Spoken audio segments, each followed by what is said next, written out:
દર્શક મિત્રો, હું સોનલ ત્રિવેદી. સંપૂર્ણ ન્યૂઝમાં આપનું સ્વાગત છે. જોઈએ આજના મુખ્ય સમાચાર. ડીસા તાલુકાના રામસણ ગામે વહેલી પરોઢે વીજ ડીપી ફાટતા યુવકનું મોત. આકસ્મિક લાગેલી આગમાં લાખોનો મુદ્દામાલ થયો સ્વાહા.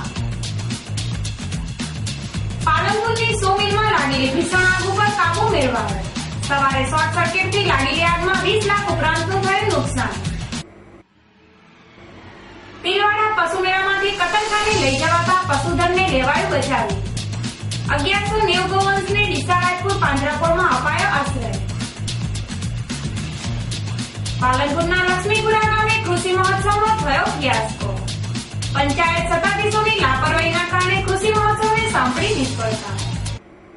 સંપૂર્ણ ન્યૂઝ આપણી આંગળીના ટેરવે. ઇન્ટરનેટ ઉપર સંપૂર્ણ ન્યૂઝ જોવા લોગિન કરો www.youtube.com/સંપૂર્ણ ન્યૂઝ.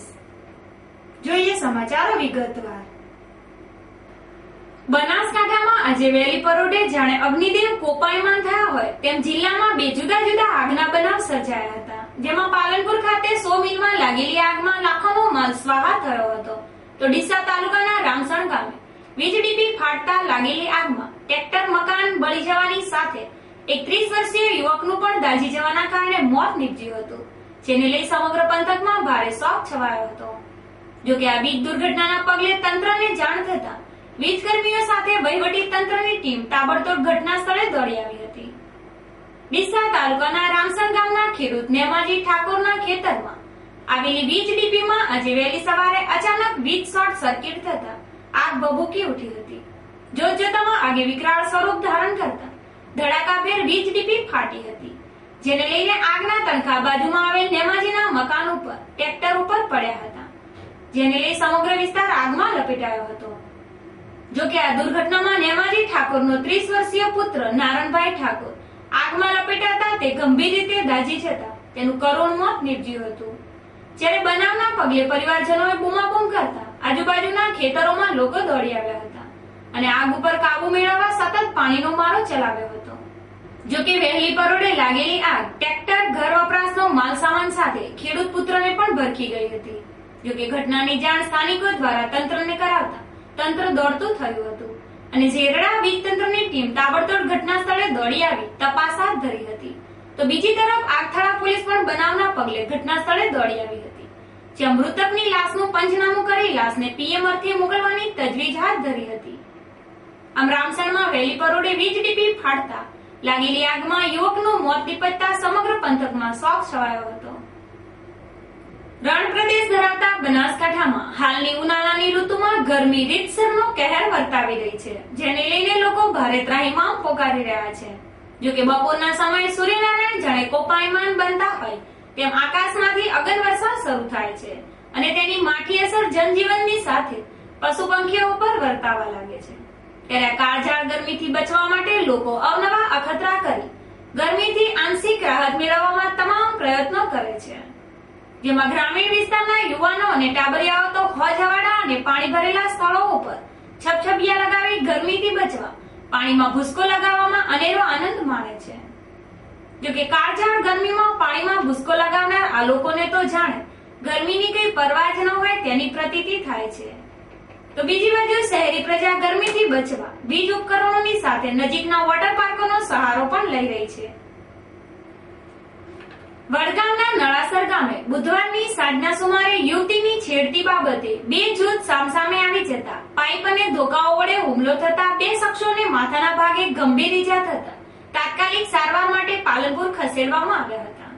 જોકે આ ઘટનાની જાણ છાપી પોલીસને થતા તાત્કાલિક ઘટના સ્થળે પહોંચી પરિસ્થિતિ ઉપર કાબુ મેળવી ગામમાં પોલીસ બંદોબસ્ત ગોઠવી દીધો હતો, પરંતુ ઘટનાને લઈ ગામમાં તણાવપૂર્ણ પરિસ્થિતિ યથાવત રહી હતી.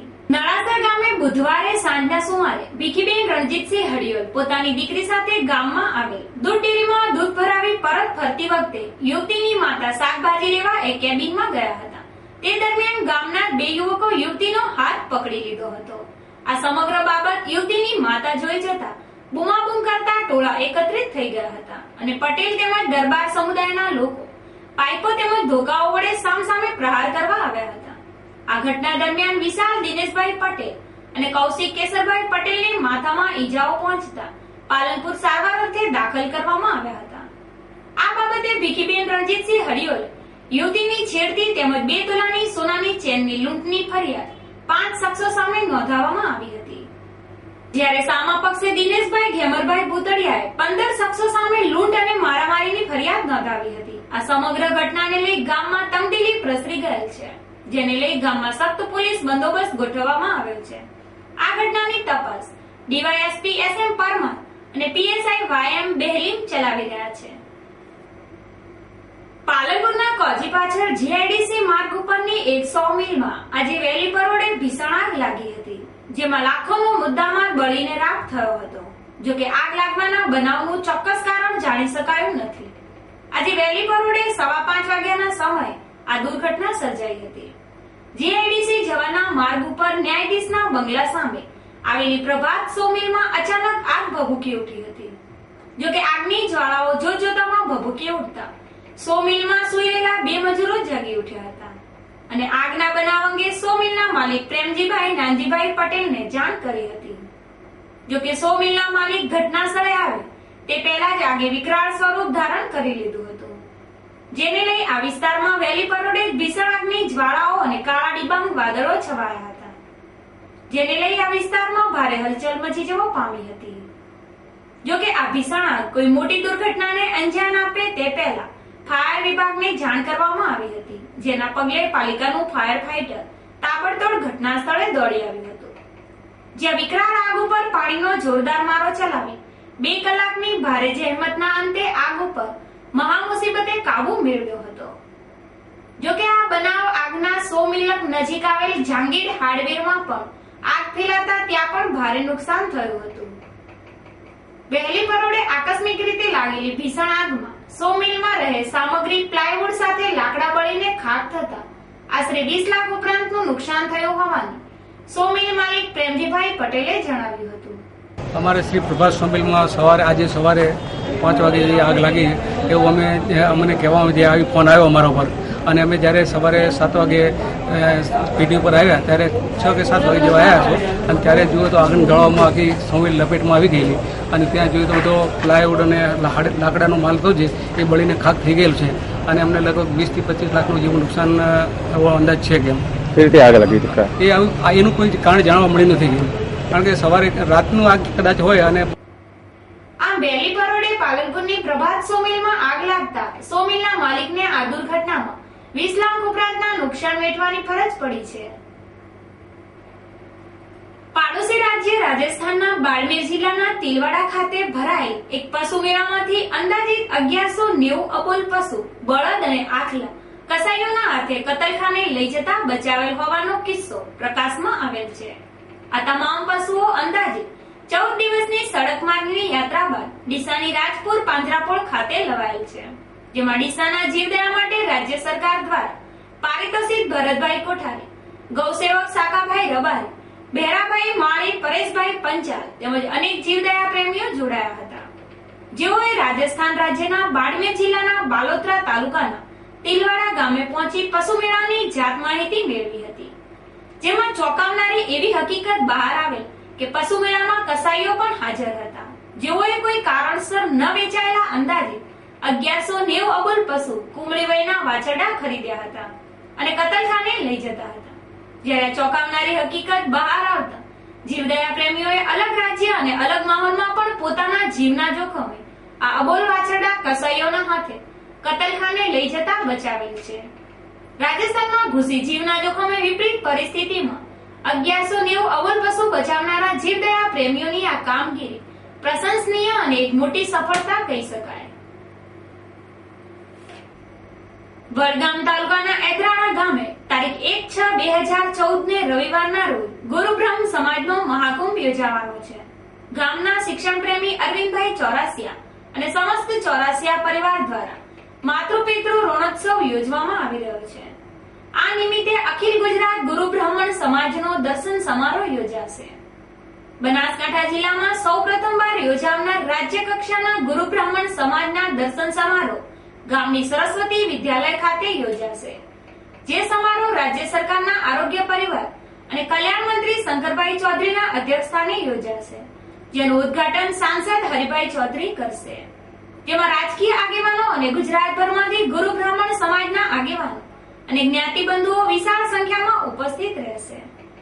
જ્યાં રાત્રિના સમયે ભજન સંધ્યાનો કાર્યક્રમ પણ યોજાશે, જેમાં ભજન સમ્રાટ હેમંત ચૌહાણ, કૌશિક શ્રીમાળી, ઇન્દિરા શ્રીમાળી અને બાળ કલાકારો ભજન સત્સંગની રમઝટ બોલાવશે. કે ગુજરાત ગુરુ બ્રહ્મ સમાજના એદરાણા ખાતે મળનારા કુંભમાં પધારવા ગ્રામજનો દ્વારા અનુરોધ કરાયો છે. ધાનેરા તાલુકાના નેનાવા ગામે લગ્નની કંકોત્રી આપવા આવેલ 2 યુવકો ઉપર હુમલો કરવામાં આવતા ભારે ચકચાર મચી જવા પામી છે. જોકે હુમલાના બનાવમાં બંને યુવક ગંભીર રીતે ઘાયલ થતા તેઓને તાત્કાલિક સારવાર અર્થે ધાનેરાની રેફરલ હોસ્પિટલમાં ખસેડવામાં આવ્યા હતા. ધાનેરાના નેનાવા ગામે પોતાના સગાને ત્યાં લગ્ન પ્રસંગની પત્રિકા આપવા આવેલા 2 યુવાનો ઉપર નેનાવાના રબારી ઈસમો દ્વારા કોઈ બાબતે ઝઘડો કરી તેમના ઉપર જીવલેણ હુમલો કરવામાં આવ્યો હતો. આ હુમલામાં લગ્નની પત્રિકા આપવા આવેલા બંને ભાઈઓને ઢોરમાર મારવામાં આવતા તેઓને ગંભીર ઈજાઓ પહોંચતા આ બંને ઈજાગ્રસ્તોને સારવાર અર્થે ધાનેરાની રેફરલ હોસ્પિટલમાં એડમિટ કરાયા હતા. જ્યારે આ બનાવ અંગે નેનાવાના હુમલાખોરો વિરુદ્ધ પોલીસ ફરિયાદ કરવાની ઘાયલ ભાઈઓએ તૈયારી દર્શાવી હોવાનું સૂત્રોએ જણાવ્યું હતું. ગુજરાતના ખેડૂતોને ઘર આંગણે કૃષિને લગતી માહિતી મળી રહે અને ખેડૂતો આધુનિક પદ્ધતિથી ખેતી કરી સમૃદ્ધ બની શકે તે માટે ગુજરાત સરકાર દ્વારા છેલ્લા 10 વર્ષથી રાજ્યભરમાં કૃષિ મહોત્સવ યોજવામાં આવે છે, જેનો શુભારંભ અખાત્રીજના શુભ દિને કરવામાં આવે છે. જોકે આ વર્ષે ચૂંટણી આચારસંહિતાના કારણે કૃષિ મહોત્સવનો સમય પાછળ લંબાવાયો હતો અને રાજ્ય સરકારના આરોગ્ય પરિવાર કલ્યાણ મંત્રી શંકરભાઈ ચૌધરીએ પાલનપુર ખાતેથી કૃષિ રથનું પ્રસ્થાન કરાવ્યું હતું. હાલ જિલ્લામાં કૃષિ રથ ખેડૂતોને ઘર આંગણે આધુનિક ખેતી અંગે માહિતી આપી રહ્યા છે, તો કેટલાક સ્થળો ઉપર જવાબદાર સત્તાધીશોની બેદરકારીના કારણે કૃષિ રથોને આવકાર સાંપડતો નથી. ત્યારે વાત કરીએ પાલનપુર તાલુકાના લક્ષ્મીપુરા ગામની. આ ગામ ખેતી નિર્ભર ગામ છે. ગામના લોકોનો વ્યવસાય ખેતી અને પશુપાલન છે. ત્યારે સરકારનો કૃષિ મહોત્સવ લક્ષ્મીપુરા ગામ માટે તો સાચા અર્થમાં આશીર્વાદ સમાન પુરવાર થઈ શકે તેમ હતો, પરંતુ ગ્રામ પંચાયતના સત્તાધીશોની ઘોર નિષ્ક્રિયતાના કારણે આજે ગામમાં આવેલા રથને સાવ મોડો પ્રતિસાદ સાંપડ્યો હતો, જેને લઈ ખેડૂત પ્રધાન ગામમાં જ પંચાયતના અણધડ વહીવટના કારણે ફિયાસ્કો થયો હતો. લક્ષ્મીપુરા ગામે કૃષિ રથ આવવાનો છે, જેનો લાભ લેવા માટે પંચાયત સત્તાધીશો દ્વારા ગ્રામજનોને કોઈ જ પ્રકારની જાણ કરાઈ ન હતી, જેને લઈ આજે સવારે કૃષિ રથ અને વહીવટી તંત્રનો કાફલો ગામે આવી ચડતા ગણ્યા ગાંઠ્યા ગ્રામજનોની ઉપસ્થિતિ જોઈ અધિકારીઓ પણ મૂંઝવણમાં મુકાયા હતા અને ફટાફટ કામગીરી પૂર્ણ કરી ચાલતી પકડી હતી. જોકે ગામમાં આજે પંચાયત સત્તાધીશોની બેદરકારીના કારણે કૃષિ રથનો ફિયાસ્કો થતા ખુદ પંચાયતના સદસ્યો જવાબદાર સરપંચ અને તલાટી સામે બળાવો ઠાલવ્યો હતો. સરકારશ્રીએ જે કૃષિ રથનું આયોજન કર્યું છે, સુંદર આયોજન છે, પરંતુ પંચાયત તરફથી કોઈ જાણ કોઈને કરવામાં આવતી નથી. એના કારણે અત્યારે કૃષિ રથનો ફિયાસ્કો થયો. કોઈ સંખ્યા જ છે અને તમે જોઈ શકો છો અત્યારે કેટલી સંખ્યા આવી છે. પંચાયતના સભ્યોને પણ પૂરતી જાણ કરવામાં આવતી નથી અને આ વસ્તુ કાયદેસરની અંદર ઠરાવના અંદર લેવાની હોય, પણ ઠરાવમાં પણ વંચાણે કોઈ લેવામાં આવતું નહીં અને ખાલી એમને મન ફાવે એમ ઠરાવ કરવામાં આવે છે. જે પંચાયતના ઠરાવની બાબતમાં વારંવાર રજૂઆત કરવામાં છતાં ઠરાવની નકલો મળતી નથી. મને પોતાને નકલો પંચાયતના સભ્યો છું, 3 મહિના સુધી નકલો નથી મળતી. 15 દિવસથી હજી પંચાયતના ઠરાવ બુકમાં ઠરાવ લખવાના નથી. એમની મરજી ફાવે એમ ઠરાવ લખે છે. તમે આ જુઓ તો અત્યારે પંચાયતના રેકોર્ડ ખોલાય અને તાત્કાલિક તપાસ કરી શકો છો કે 17 તારીખના મિટિંગના હજી ઠરાવ લખવાના છે કે નથી લખવાના. આટલી સરપંચની અને તલાટીની બેદરકારી અને ગેરવલ્લી વહીવટ ચાલી રહ્યો છે. રાખેલું છે કૃષિ રથનું જે સરકાર મોટા જે તમામ ખર્ચા કરી રહી છે. સતત લક્ષ્મીપુરા ગામ ઓછામાં ઓછી મોટું ગામ હોવાથી અને કોઈને જાણ ન હોવાથી કે પંચાયતમાંથી કોઈને જોડ ન કરવાથી, જેથી કરીને કે સભ્યોને ખબર ન હોવાથી, કોઈને ખબર ન હોવાથી અત્યારે જે આયોજન કર્યું એમાં ફેંકસો થયો છે અને કોઈ સંખ્યા બિલકુલ નથી. અને જેમ મન ફાવે એમાં સરપંચશ્રીઓને બધા એમને મન ફાવે એમાં એક જ વ્યક્તિ તરીકે ધોરણસર ગામમાં બધું ચાલી રહ્યું છે. કોઈને વ્યવસ્થિત જવાબો મળતા નથી. કોઈ બી પૂછો તો કોઈ બી કાગળ માગો તો તમને આજે ન મળે, 15 દિવસે ન મળે, એવી બધી પોઝિશનો છે. એના માટે આગળ અમે ઘણી રજૂઆત કરીએ પણ કોઈ ઓગળવા અત્યારે તૈયાર નથી કે પંચાયતમાં કઈ રીતે શું ચાલી રહી છે, એટલે એના હિસાબ પંચાયત ઉપર કોઈ દમણ જેવું અમને કોઈ લક્ષ્મીપુરામાં લાગતું નથી અને પબ્લિક વારંવાર કંટાળીને પછી પંચાયત છોડી અને એ એમના ધંધે લાગી જાય છે, એવી વાત છે. આમ ખેડૂતો માટે કામ કલ્યાણ ખેડૂત રથ અને કૃષિ મહોત્સવને સફળ બનાવવામાં નિષ્ફળ રહેલ લક્ષ્મીપુરા પંચાયતના સત્તાધીશોને જિલ્લા કલેક્ટર ફરજનું ભાન કરાવે તેવી જનમત પ્રવર્તી રહ્યો છે. તો આ બાબતે ગામના સરપંચની પ્રતિક્રિયા જાણવાનો પ્રયાસ કરતા સરપંચે ઘરની વાત પકડી લીધી હતી, તો મહિલા તલાટીએ આ બાબતે સંપૂર્ણ નીત સમક્ષ કંઈ પણ કહેવાનો ઇનકાર કરી દીધો હતો. ફરી એક નજર આજના મુખ્ય સમાચાર ઉપર. ડીસા તાલુકાના રામસણ ગામે વહેલી પરોઢે વીજ ડીપી ફાટતા યુવકનું મોત. આકસ્મિક લાગેલી આગમાં લાખોનો મુદ્દામાલ થયો સ્વાહા. પાલનપુરની 100 મિલમાં લાગેલી ભીષણ આગ ઉપર કાબુ મેળવાયો. સવારે શોર્ટ સર્કિટથી લાગેલી આગમાં 20 લાખ ઉપરાંતનું થયું નુકસાન. તિલવાડા પશુ મેળામાંથી કતલખાને લઈ જવાતા પશુધનને લેવાયું બચાવ્યું. 1190 ગોવંશને ડીસા રાજપુર પાંજરાપોળમાં અપાયો આશ્રય. પાલનપુરના લક્ષ્મીપુરા ગામે કૃષિ મહોત્સવનો થયો ફિયાસ્કો. પંચાયત સત્તાધીશોની લાપરવાહીના કારણે કૃષિ મહોત્સવને સાંભળી નિષ્ફળતા. આ હતા અત્યાર સુધીના સમાચાર. વધુ સમાચાર સાથે ફરી મળીશું. નમસ્કાર.